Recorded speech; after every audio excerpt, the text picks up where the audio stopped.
Oh, hello. My name is Mara and welcome to Books Like Whoa.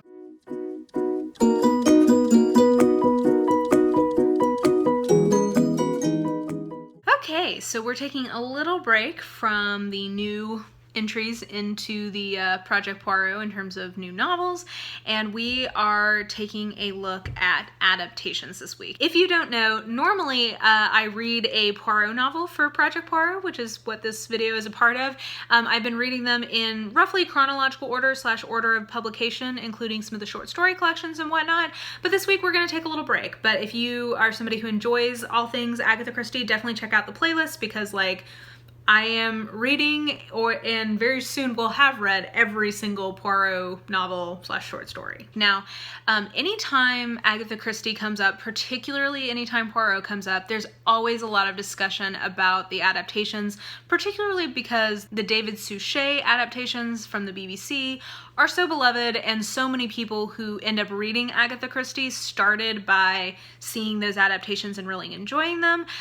Or if you love Agatha Christie, it's like a natural extension for you to want to go see the adaptation or to get your hands on an adaptation on TV or whatever. So these come up a lot, like in general Christie discussion, and I always see these come up in my comments, like, oh, the adaptation is good, but it does this or whatever.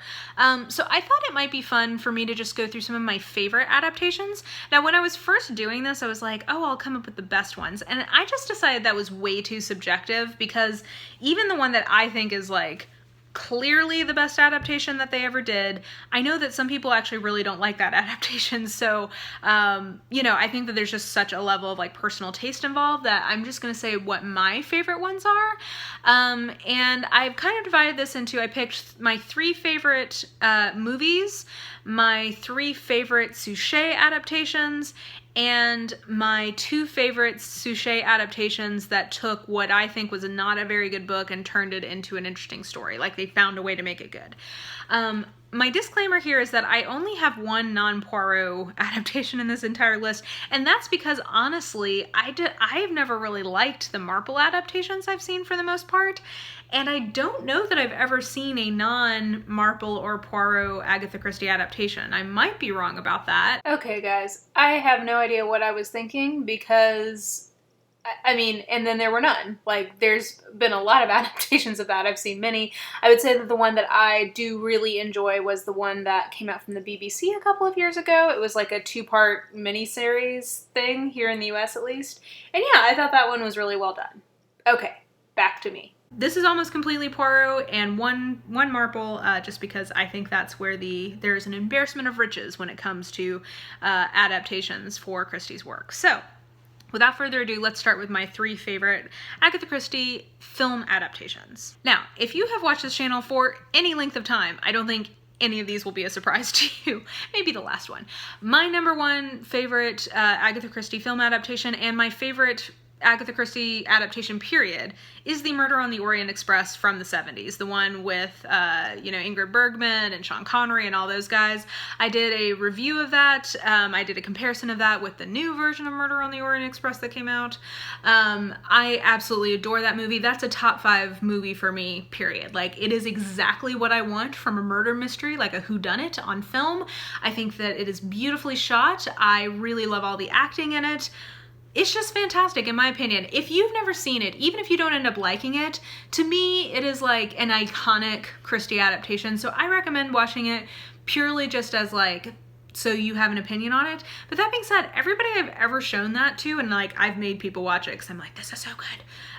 Everybody I've ever shown it to really, really enjoyed it, or else they were just like humoring me in a very convincing way. But I think that it has a lot of appeal, and it is absolutely my favorite adaptation of Christie's work. My number 2 film adaptation is also my number 2 favorite adaptation period, and that is Death on the Nile. Again, I mentioned this in my review of Death on the Nile, that I fucking love this movie. It is so, so good. You need to see, if you've not seen it, it's Peter Ustinov as Poirot, and then Angela Lansbury is serving it in this movie. Guys, she is a goddamn treasure. When she goes, I am going to be devastated. But this movie, she is mwah. Like, she's just so good in it. She's so crazy. It's fantastic. There's a lot of really great actors in that particular adaptation. I think Mia Farrow is fantastic in that particular one as well.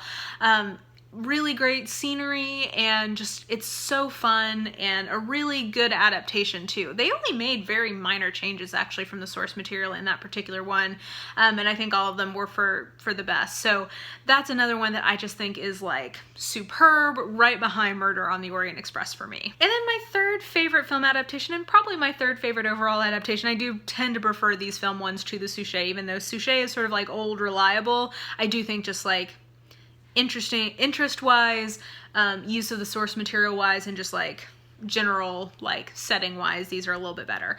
But my third is also my only Marple on this list, and that is The Mirror Cracked. It is from the same production company that did the first two on this list that I mentioned, and this has Angela Lansbury as Miss Marple in the role she was born to play. If you did not know, the entire reason that we have Murder, She Wrote, which also one of my all-time favorite properties, TV shows, I love Murder, She Wrote.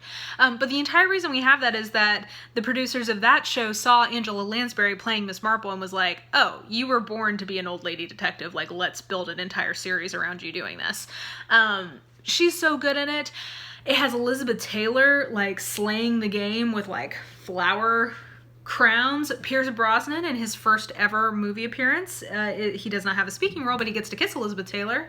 Who else is in that? Rock Hudson, I believe, is in that. It's super good, and I think it takes what is not that great of a book and like does something with it. And I just love, like, I liked all the intrigue in it. I personally really enjoyed that one, even though to me it is, of the three I've mentioned, definitely the least successful. It is my favorite Marple adaptation I've ever seen, so for that reason I felt like it belonged on the list. Okay, now we're getting into my top 3 favorite Suchet adaptations. So I would say my favorite, and this is unsurprising given that this is currently my favorite Poirot book we've read, but I also just think that they did a really, I think, interesting job adapting this, and that is Cards on the Table. I really enjoy some of the changes that they made in terms of some of the conflicts that they shifted around, and some of the love interest stuff that they shifted around. I thought was interesting, and even if I didn't like it better than the book, I thought it was an interesting direction for them to go in.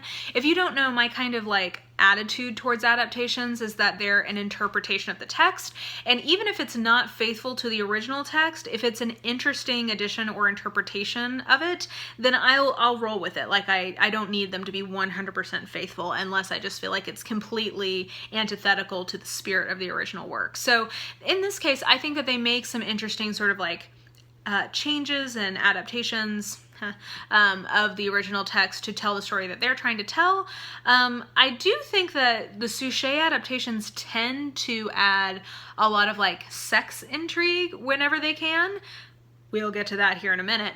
And they also tend to want to add like gay sex intrigue wherever they can, and this is an adaptation that does that.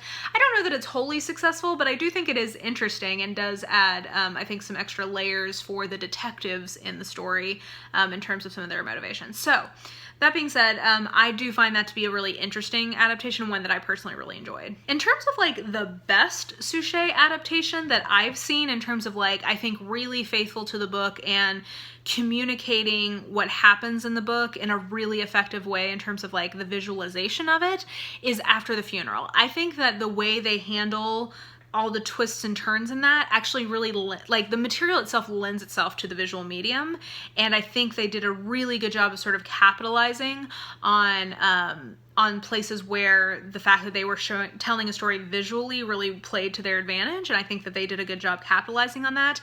There's also some extra sex scandals in here, and while in some adaptations I think they feel superfluous, in this one they 100% add to the story, and oh my gosh, like the end reveal of some of the sex intrigue is just like amazing.